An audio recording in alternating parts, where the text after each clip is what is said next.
Orbiting Kids, what an interesting name for an anime. This is another Netflix anime. Let's get into this, shall we?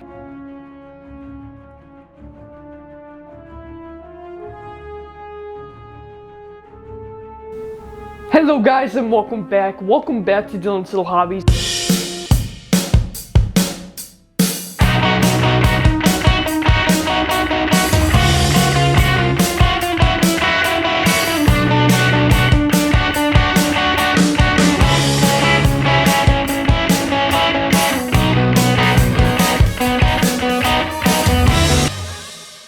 Subscribe to Dylan's Little Hobbies right now.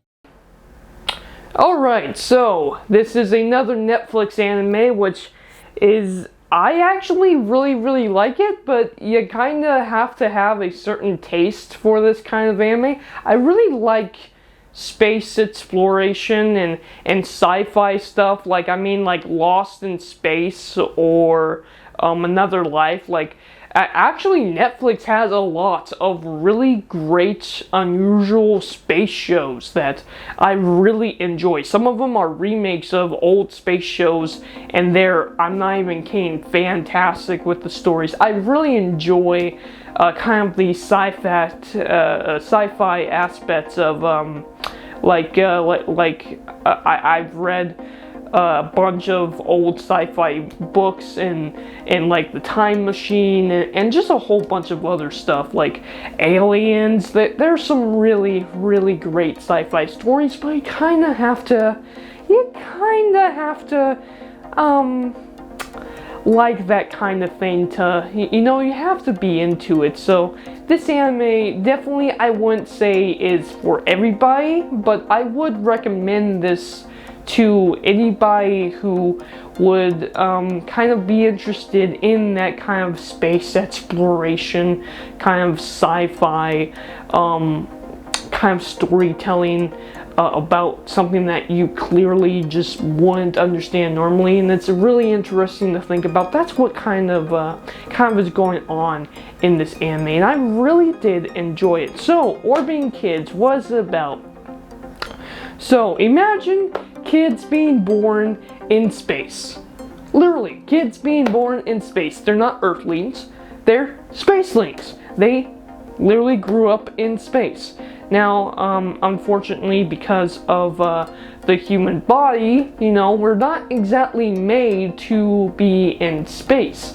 In fact, that's why a lot of the times astronauts have to actually work out. They have to go on treadmills and actually work out in space, because if they don't, then the fact that there is no gravity to them will actually stretch out the body, and when they come back down to Earth, they won't be able to pick up their own weight, because in space you literally are you literally almost don't have weight because of space, obviously, and you don't have that here on Earth. The human body is built to be on Earth, so it was really interesting, actually, what they did with Orbiting Kids and all of that.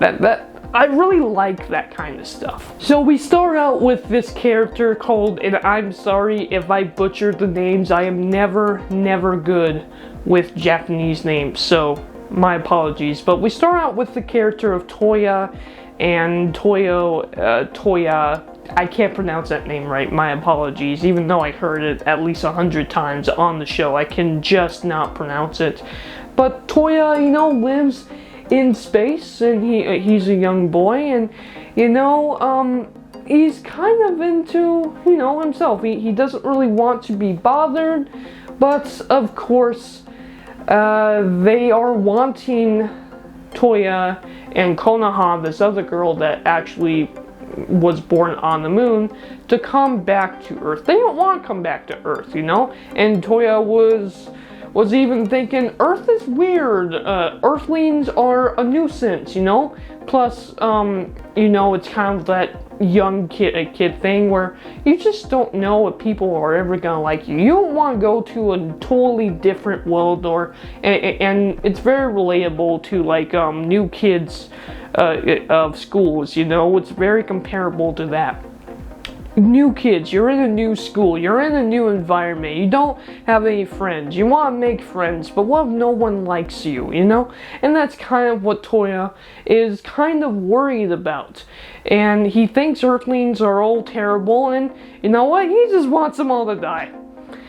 But he doesn't actually want them all to die. He thinks he wants them all to die because he's scared of what they would actually think of him, even though he's the most popular kid in all of the internet, because everyone follows him because he's the last kid who was born in space. So it's actually, I really like that. It's really interesting. And then you got some Earthlings who got lucky. They won a competition, and they're coming to see Toyo and the space station for the very first time. Only here's the thing. We got a plot that's going on. Of course we have a plot that's going on. Yep. There's actually some weird group that thinks, they actually believe, because of what this old computer left them, like a poem. And they actually believe that the poem is history, and it's bound to happen. It's predicting the future. And so what they want to do is they want to literally destroy the Earth. They want to destroy part of the population on the planet Earth. And who's the only ones who could probably save them? That's right. We have the Orvine children. Now I say Orvine kids, that's why I call it, but it's called the Orvine children. So I should actually have said the actual title of the show. It's not Orvine kids, even though that's why I call it. It's the Orvine children. And I actually did really enjoy this. I would actually give it about 7 out of 10. It's really interesting to think about. And the whole thing with this supercomputer that is very much, because it's AI, it's starting to learn, and because it's AI, it's so much more advanced than us humans and can even predict the future. It can think of so many things. It's one of those really interesting stories, but again, you kind of have to be into that to actually like it. But I could go into more detail about the show, but I don't want to, because I want you guys to actually go and watch it. So thank you guys for watching.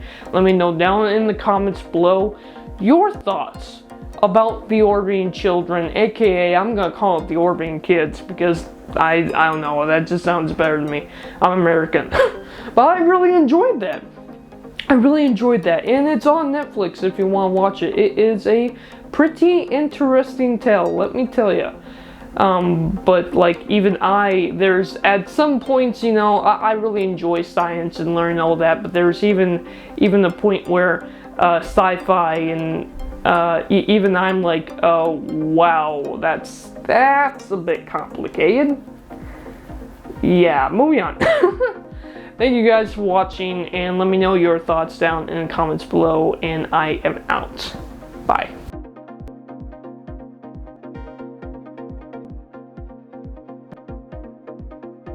Subscribe to Dylan's Little Hobbies right now.